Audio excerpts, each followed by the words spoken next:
Hey guys, what's up? Lord Meecher again here, your lord of video games, and welcome to another episode of Persona 4 Arena Ultimax. In the last episode, we left off and completed all of the arena content and arena story, and we're going to jump into Arena Ultimax story. So, let's get right in. A mysterious guest. Let's see what this is all about. So you will not require our assistance. Is that correct? Very well. In that case, there is nothing more to be said. As for your presence here, this room is ordinarily only accessible to those bound by a contract. You are fated to refine your power. You will most definitely require our assistance, eventually. Until we meet again. Farewell. Ooh. What was that about? Most intriguing. Are you certain about this? Our domain is indivisible from the destiny of our guests. Nothing meaningless happens in this room, which can only mean that the fate of our visitor just now will be... Margaret? Pardon. I spoke out of turn. We are only allowed to watch over and assist those guests who are bound by the terms of the contract. Indeed. So, the young man Yu Narukami is tied to our recent guest's fate. Who is I it wonder then? what fate, or rather, encounter will await him. Yu Narukami. Now that's a guest who never ceases to amaze. Ooh. Okay. Oh, we're here in Junes. So I'm guessing I'm playing as you, so I'm gonna be reading as you. It's May 5th, the day after we saw Lapras and the Shadow Operatives off. We're in the corner of the chaotic, as usual, Junes food court. I had a hunch this was gonna happen. Well, your hunch isn't getting us anywhere. What are we supposed to do? There's not a single open seat. That's just how it goes at Junes during Golden Week. And on Children's Day at that. If it wasn't this busy, we'd be out of business by now. Today's Children's Day? Huh? I should have brought Nanako. That's what you're worried about? Yeah. Watching the kids run around, I think back to Nanako's face when I told her I'd be going out. She looked like she wanted to say something. I feel bad I didn't ask her about it. But given what we came to talk about, I couldn't take her with me. I wonder if she's watching TV alone now, like she usually does. Yo, Senpai, I got us some seats. Hey, Kanji, my man. Good job, Kanji. That's pretty impressive, Kanji. Especially for you. Damn it, Ted. Leave the especially for you part out next time. All right, break it up. No fighting, guys. Let's go, Yukun. Right. With Yukiko spurring us on, we moved to the seats Kanji saved. There's a table for 4, with 6 chairs he found somewhere. After waiting for everyone to be seated, Yosuke clears his throat, as if to drive away all the noise. So it's a great day out and, Dude, I don't think this is the time for that. well, how else should I start off? Look at the size of this crowd. I'd say I made the right call showing up like this. If I came in my usual costume, the little kids would be swarming my adorable bod. I'd be mobbed. Oh yes, I've seen how the children tear off your fur from time to time. Wow! Are you being nice to me, Yuki-chan? Has our love finally blossomed? No. Huh? Of course it hasn't.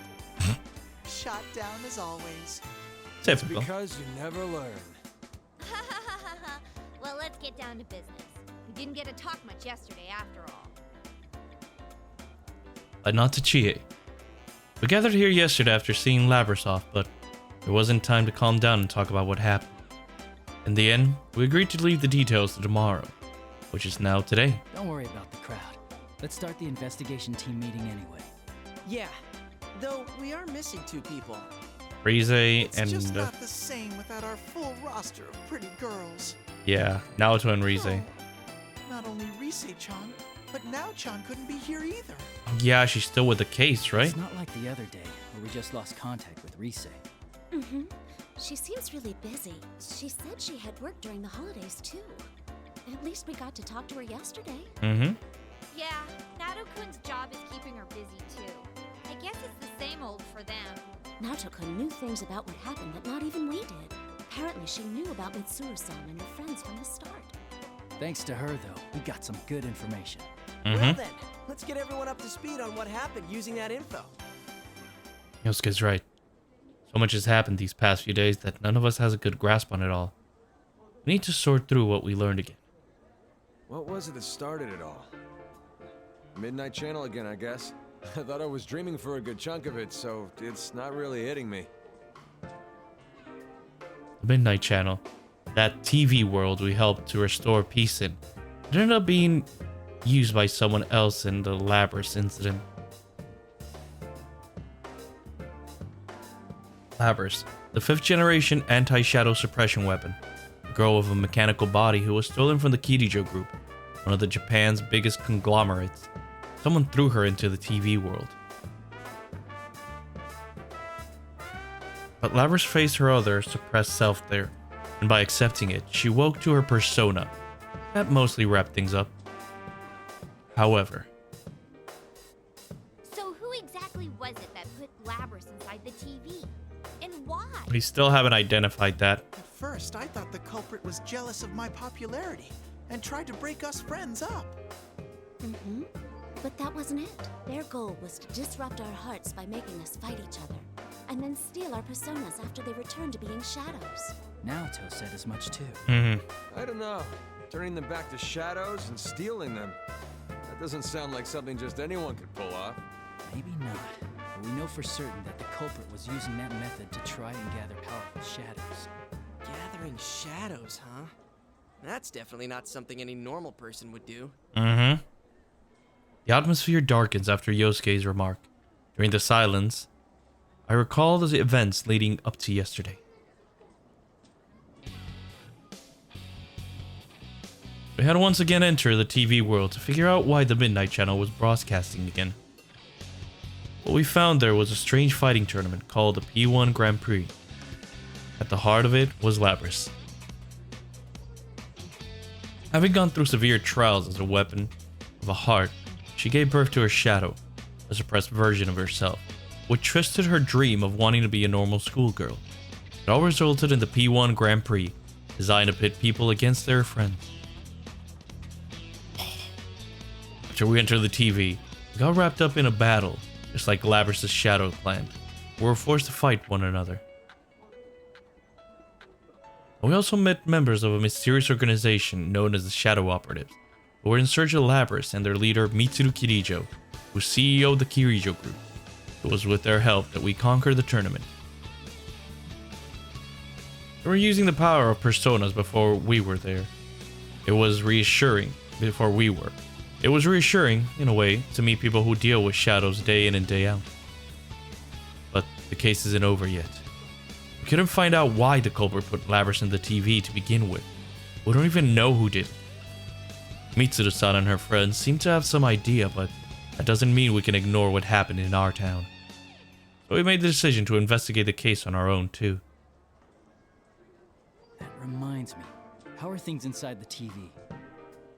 A thought suddenly crosses my mind, so I asked Teddy. After we settled the first case, the TV world turned into a beautiful place, but it wasn't that way anymore during the P1 Grand Prix. I wonder what happened there after we saved Labrys. Still the same. It should go back to normal eventually, but the P1 Grand Prix had such an effect that it's still noisy there.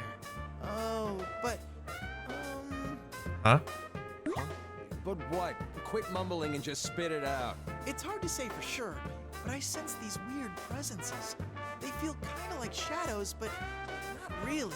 That's ominous. Weird presences? You mean there's something strange in there?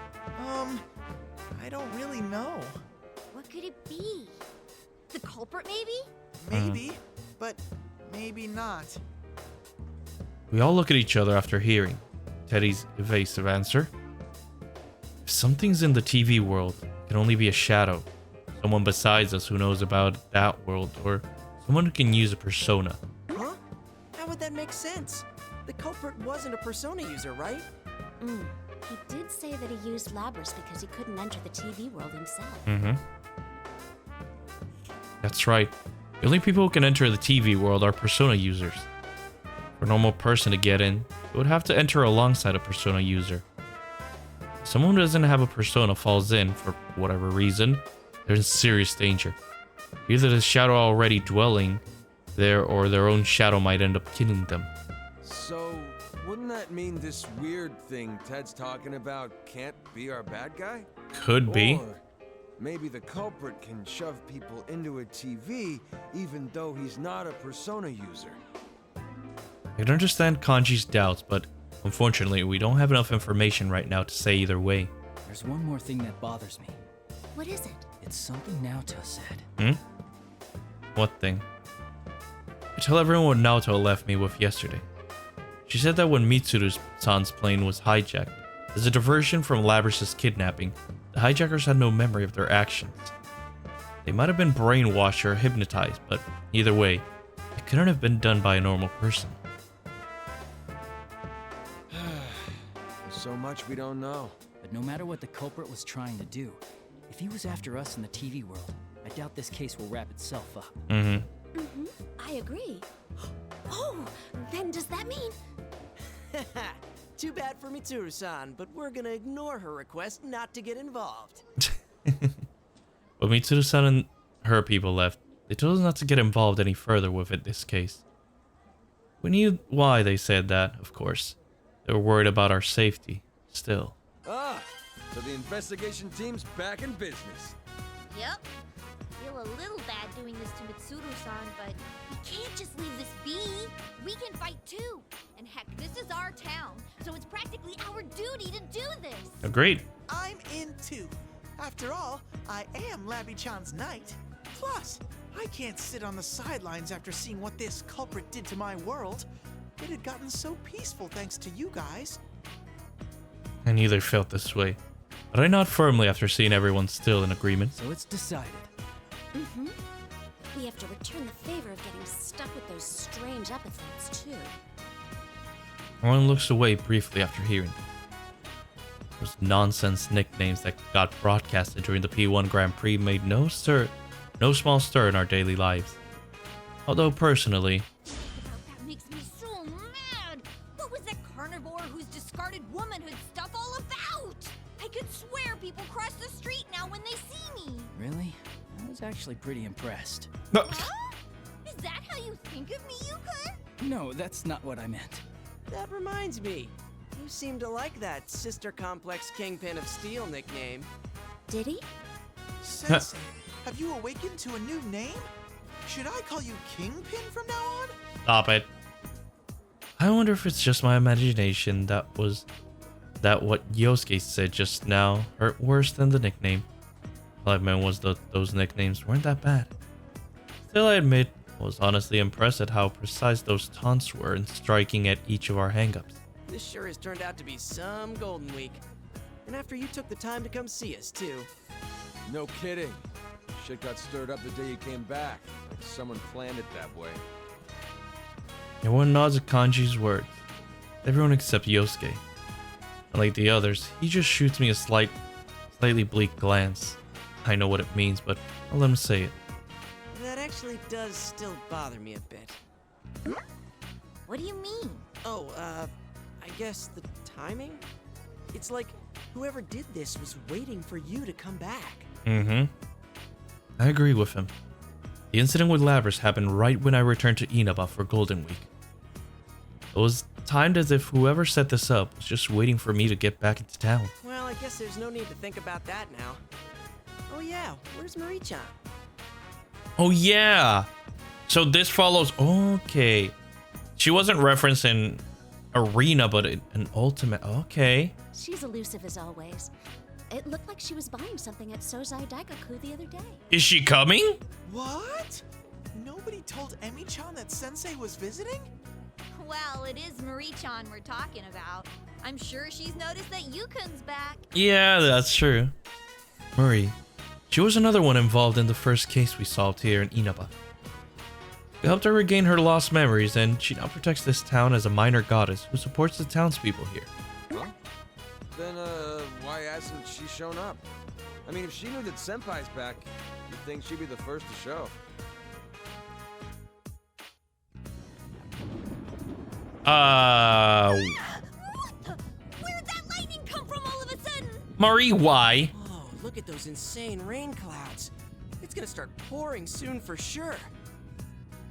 That's when I noticed that the thick crowd of customers here has gotten pretty sparse. As if following the families hurrying back inside, we also get up from our seats. Jeez, the weather report has been way off the mark lately. Oh, sorry, that's mine. Hello? Oh, Kase-san. We move away from Yukiko a little to give her some space to talk. That reminds me, Labris is a robot, right?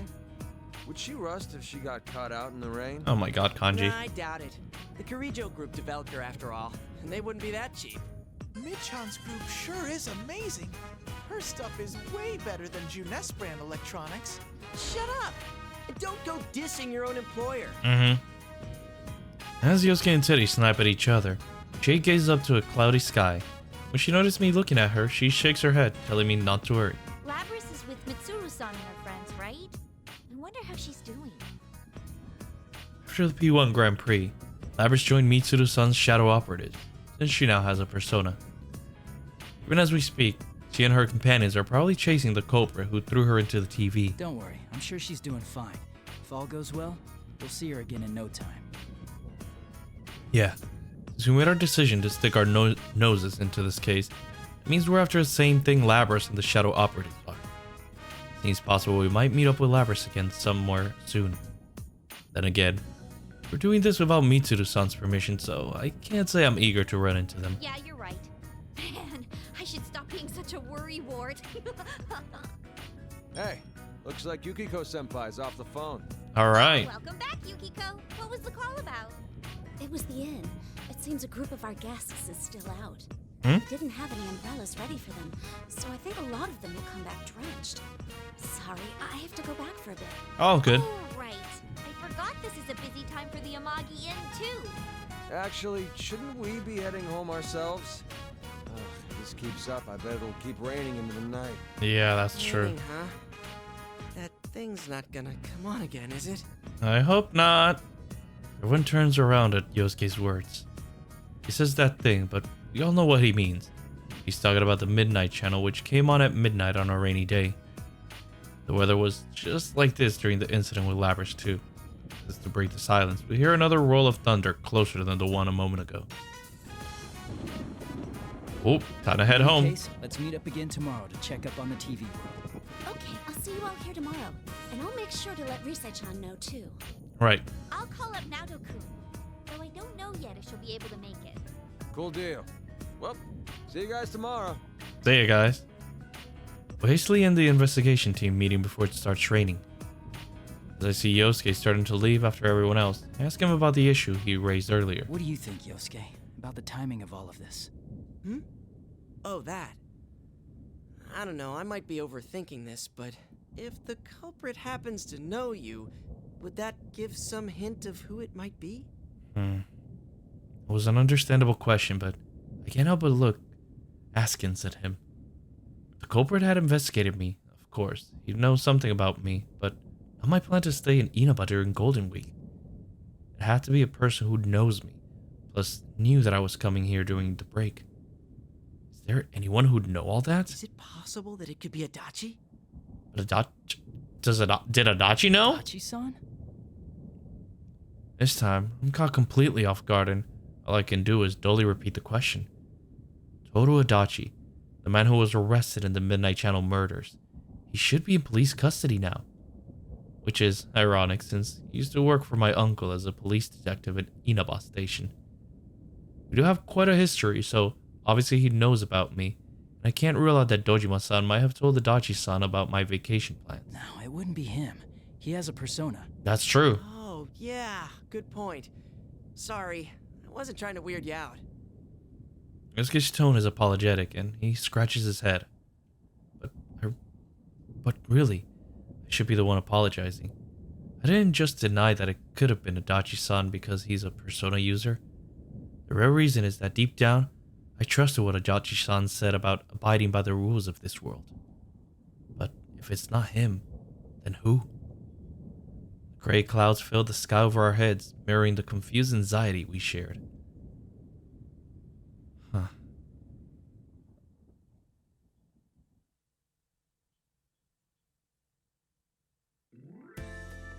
Soejima residence. Dad came on parent visiting day, so I made sure to raise my hand to answer all the teacher's questions. Aww. Nanako, you told that story 3 times already. No, I didn't. Nanako had been talking non-stop throughout dinner, so I said Dojima-san, pointing that out. Whether or not she'll admit it though, I've definitely heard that story several times. Either parent visiting day made her that happy, or she was looking for any excuse to prolong our conversation. Well, whichever it is, Nanako seems happy, so I don't mind much. Oh, and guess what? I saw a really long car yesterday. Really long car? That rings a bell. She must be talking about that extravagant black limousine that Mitsuru-san and her shadow operatives drove in. Oh, you mean the limo that was driving around town? Yeah, I heard about that. A big stretch limo in a sleepy little town like ours. I'll tell you one thing. They won't be from around here. Dojima-san shot me a glance while responding to Nanako's comment. He's a detective through and through. I think he's noticed something's up. Sure enough, after Dojima-san sends Nanako to the sink with the empty dishes, he gets right down to business. So, what are you up to this time? There's no hiding anything from that piercing gaze. He has to know we came in contact with Mitsuru-san's people. They were so dignified seeming that I had hoped that their outrageously long limo wouldn't stand out here, but I find myself actually relieved to be mistaken. The day you were due back, a detective from the Metropolitan Police Department suddenly rang me up to ask about the details of that case. Not only that, but I saw that Shirogane kid at the station several times these past couple of days. Was this all just a coincidence? Let's be honest, come on. Can't answer, huh? Well, that's fine.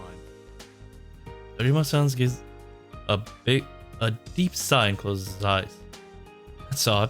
Normally he'd grill me for more information and yell at me while doing it. Look, I trust you, but this is different. Don't stick your head into the lion's den. You do understand that I'm a detective and pretty much your guardian while you're here, right? I understand. He's strict yet honest gaze asked me to promise that much, in return for not probing me further. I say yes, but in my mind, I'm apologizing at the same time. We're heading into dangerous waters, but it's the same as the situation when I lived here. We have to be the ones to do this. So long as you understand that, then do whatever you want. I can't help but smile at seeing Dojima-san look away and sigh.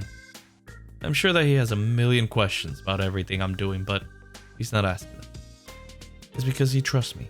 Hey, you're picking on Big Bro again, Dad. He's not. Oh, no, not at all. We were just talking. Really, Big Bro? Really? Yeah, there's nothing to worry about. I'll always be on your side, okay? Thank you, Nanako. Aww. When I answer her with a smile, Nanako looks at me with a worried expression, but I reply in earnest. Out of the corner of my eye, I can see Dojima-san looking uncomfortable, and I can't help but laugh again.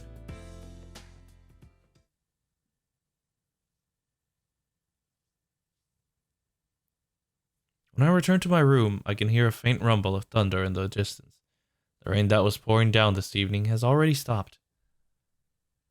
If the pattern holds, the Midnight Channel should stay quiet as long as it's not raining. Realizing that raised some complex feelings in me. I have to go back to home tomorrow. And as much as I hope nothing happens, I want to resolve this mystery while I'm still here. But wishing to solve the case means wishing for something to happen. Make up your mind, you. I inadvertently glance towards the TV screen's reflective surface and catch myself with an odd smile on my face. Just a little longer until midnight. Out of habit, I check out the time and, the moment I look back at the TV, the screen suddenly turns on. Oh boy, what is it now? The strong win, while the weak disappear. Tonight, we will witness the hottest battles in all history. The goddess of victory is waiting to descend upon the ring. P1 fans, are you ready? Again? Time to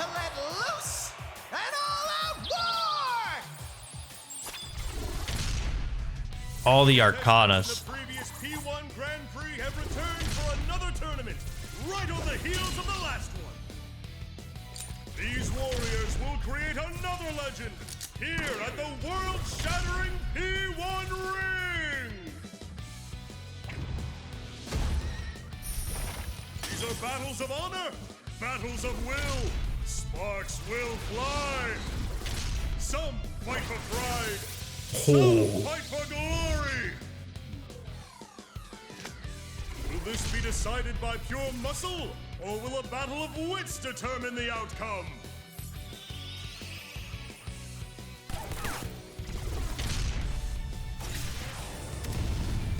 Things are heating. Oh my god, Teddy. Poor Teddy. Who will win the title of champion? Who will be crowned with the winner's wreath? Whose tale of glory will resound for generations? All that remains are the dreams of the warriors. As the Grand Prix plunges into its final chapter, the P1 Climax is barely getting started! Oh my god, here we go again.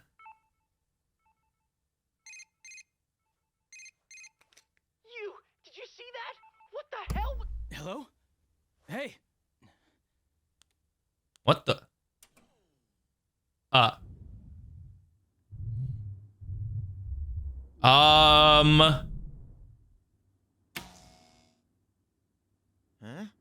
What's going on here? Oh my god, Junpei! Wait, what the fuck? What in the world? The town! A red fog? Oh my god. What the? Junpei and Yukari. Yoo-hoo! All you P1 crazies out there, sorry about the long wait. Oh my god, but isn't Labrys' shadow with her? TV shows a familiar classroom. I remember that. It's the announcement room in the school Labrys created inside the TV world during the P1 Grand Prix. Standing in the announcement room is General Teddy. Actually, just his head chortling away. The P1 Climax! It's the end of the world! One-on-one deathmatch that's worthy of the name Climax! And best of all, if you don't win the one-on-one tournament to the finish within the hour, the world will end! No punches pulled this time! Are you kidding? I'll make myself clear so that no one misunderstands. This will not be taking place within the TV world. It will, in fact, take place in the reality which you occupy. Enjoy it while you can. Alrighty then. Time to show off how that special stage is going. Uh-oh. That's not good.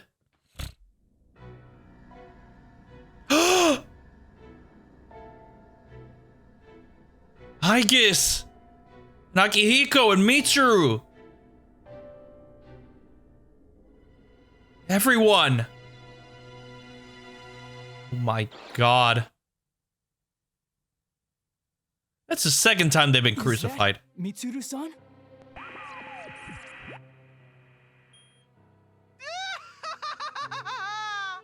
What will be the fate of our captured queen and her loyal minions? Then again, if we don't have a champion, everyone's a goner anyway. So she'll be in good company. Best of luck to all of you. Oh my god. The display cuts off abruptly, and the TV becomes a silent box. Realizing that a strange red light is filling the once dark room, I dash towards the window. The town outside is covered in an eerie red fog. What is that? Check with Dojima-san, make sure he's okay. The street lights are off, and I don't sense anyone's presence. A hazy light illuminated the town. It's a red fog? Seeing the town in such obviously abnormal state snaps me back to my senses, and I quickly look back into my room. Nanako! Dojima-san! Yes. No one answers. I rush down the stairs and check all the rooms, but no matter how hard I look, the two who live here are nowhere to be found. What What in the world's going on here? The P1 Climax? Are Mitsuru-san and her people really captives? And worst of all, this isn't the TV world. Is this really still the real world? If so, what happened to the townspeople? A wave of confusion and fear crashes over me as I sort through the information at hand. My cell phone won't even turn on, like it's suddenly broken. It's happening again. Q-Nest food court. That's right. Whenever we had a case, that's where we'd always gather. If Yosuke, Chie, and Yukiko have noticed this too, they'll definitely be headed there. Teddy should be with Yosuke, so there's no need to worry about him. Kanji, though, he might head straight into the TV. I chuckled to myself at the thought. A rare moment of humor in this looming crisis. I know where I need to be, so I quickly prepare myself. Whenever we need to fight, I was clad in my Yasogami High uniform. To think that I'd be wearing it again so soon. So with a sense of trepidation that I opened the front door.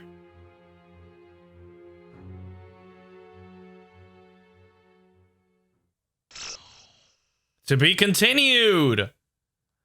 Oh my god. Oh. What happened here?